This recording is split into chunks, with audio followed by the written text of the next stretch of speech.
Police officers of Reddit, what is your best I think we have the wrong person story? I remember when my son was 3 weeks old. It's 3 a.m. and I'm laying down on the couch, baby is in his rocker. Suddenly there is loud knocking on my door followed by police. I thought for sure it was my friends coming back from the bar and they needed a place to crash, and they have done that police knocked to me before. So I'm sitting there mad thinking, don't they know I just had a kid? Needless to say I didn't answer the door, figured they could find somewhere else to crash. Next thing I know my door is kicked down, I grab baby and run towards the door and 4 or 5 police officers run in. They search my house with flashlights, scared the crap out of my sleeping husband. My 5-year-old didn't wake up though lol. Turns out they had the wrong address. They apologized and a week later they installed a new door for me. But holy fuck, that was scary. I was a curious little kid. My father stopped at the local liquor store to grab a bottle of wine and I was poking around.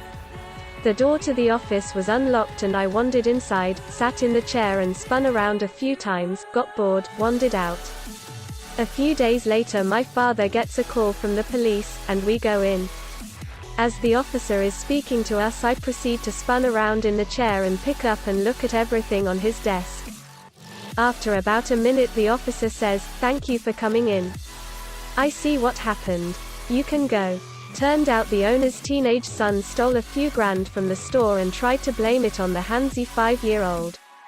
2 of my colleagues, murder squad detectives, attended custody to meet a defendant answering bail. When they arrived at the custody desk there were a couple of people hanging around, waiting for their solicitors. They told the custody sergeant they were there for insert name, and he pointed one of the guys out.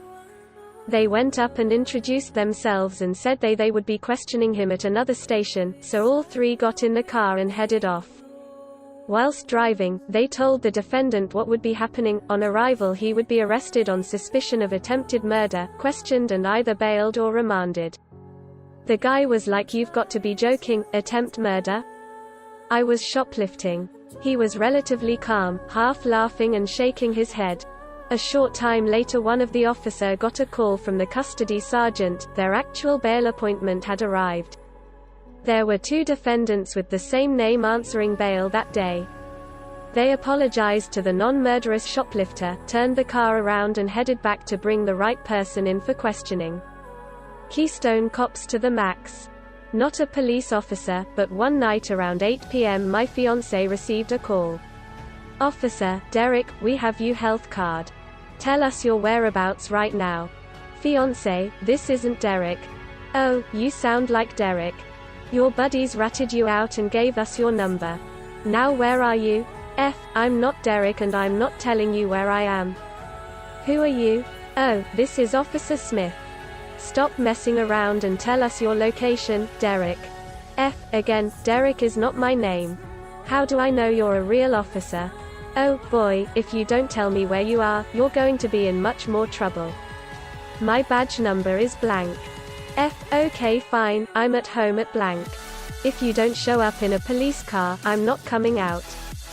He hung up the phone, dialed 911 cause we live in a bad area and wasn't sure if this was a fake call or not. Operator verifies that it was a correct badge number. The officer called back. He apparently misdialed by 1 number. He apologized, but still blamed my fiancé because you were being very defensive and sounded guilty. Someone had stolen a car and I went to go check it out. I'm driving behind what I think is the car. It had the same color vehicle and same car, and the mistake I made was not matching the license plates. I pulled them over, got out the car and realized it was my friend with his family. I reread the license plate and I noticed they were the same except for the last letter on the plate. The last letter on the stolen car was J. The last letter on my friend's was I. I laughed it off and apologized and we went out to dinner later that night. This guy definitely went through some shit being the wrong person. Photo of the 2 men.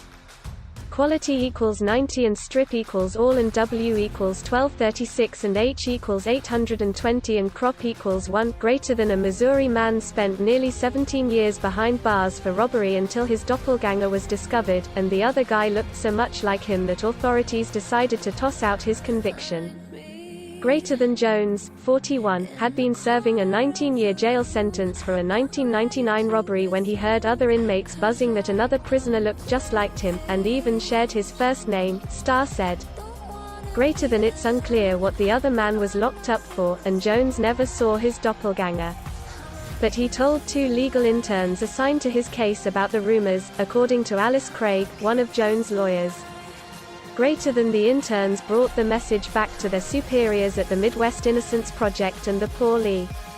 Wilson Defender Project, who dug further into the case. Greater than it turned out that not only did the other man bear an uncanny resemblance to Jones, he also lived closer to the site of the crime. Greater than Jones' doppelganger, Ricky Amos, used to live with his mother in Kansas City, Kansas, near the address of the incident, Craig said. Jones lived across the state line in Kansas City, Missouri. Greater than, when I saw that picture, it made sense to me, said Jones, who has denied committing the robbery, to the Star. Greater than, either you're going to think we're the same person, or you're going to be like, man, these guys, they look so much alike. Greater than his lawyers showed the 2 men's photos to the victim, 2 witnesses and the prosecutor in Jones' case, and all 4 admitted they could not tell the pair apart, according to the Star. Not a police officer, but I was the wrong guy once. I was dating this girl and when things didn't work out, she got vindictive. She had a copy of my car insurance and got a guy friend to pose as me to call the police and report my vehicle stolen. I go bebopping out of work one glorious Friday afternoon and get felony stopped by about 10 Dallas TXPD officers. Guns drawn on me and everything, right outside of the large office complex I worked at. Turns out the people who reported my car stolen used their own phone number when filing the report and eventually got caught and charged. Obligatory not a cop but. One day I was on the way home, and I noticed the police helicopter flying overhead. I lived in a big city at the time so I thought nothing of it until I was blocked in by 2 police officers. Someone in an SUV very similar to mine had been trying to lure children at a school nearby, and was considered a dangerous offender due to previous convictions. They thought they had their guy, but all they had that day was a very pregnant and bewildered white girl in an SUV with her ice cream. The one officer came to my window with his hand on his gun and asked me if I knew anything about someone luring children in my Jeep that day, and I looked at him in bewilderment. I have a panic disorder, hopefully that explains my reaction, and blurted out, I have 2 under 5 and 1 right here, what the fuck do I want someone else's for? Luckily they let me go after telling me what to keep an eye out for. I can laugh about it now. Not a PO but worked in family business. We once brought the wrong corpse to the funeral. The widow was really angry. Not an officer but. I live in a neighborhood in Indy that is going through a major revitalization right now. So it's very much in a transitional phase. We rent a house from a good friend of ours. He bought the house from some garbage people who had lived there for a long time.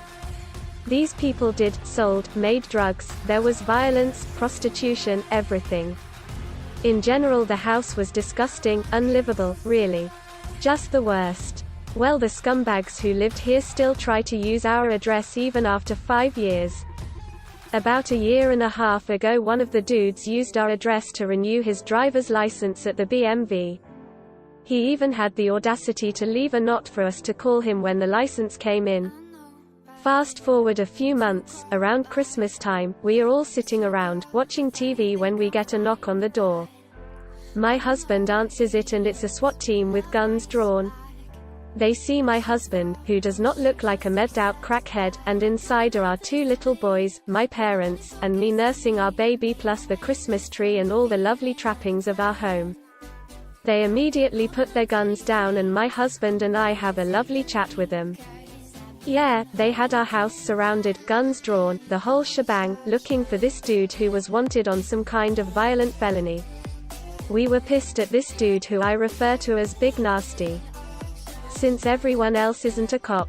I was 16 and worked at a golf course mowing lawns and such. We got a call at home from the cops that said I'm a suspect in a hit-and-run accident because my plate #S were on the car that drove away without stopping. The cops said the car was maroon colored, my car was gray. We told them and figured that was that. The next day at work there was a minor accident. A dumbass coworker pulled a metal rake too hard and the rack holding it came down onto my forehead. It wasn't a deep wound, but it bled a lot.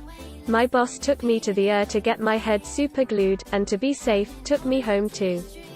Thus my car stayed at the golf course. That evening a cop comes by and finds me with a head wound and my car is missing. I look quite guilty. By sheer luck, the cop calls someone after talking to my parents and discovers they got the guy and the plate numbers were close. I probably would have been arrested. Thanks for watching. What would be your response? Leave it in the comments and see what the others say. Please also like and subscribe if you enjoyed the video. Until next time, take care.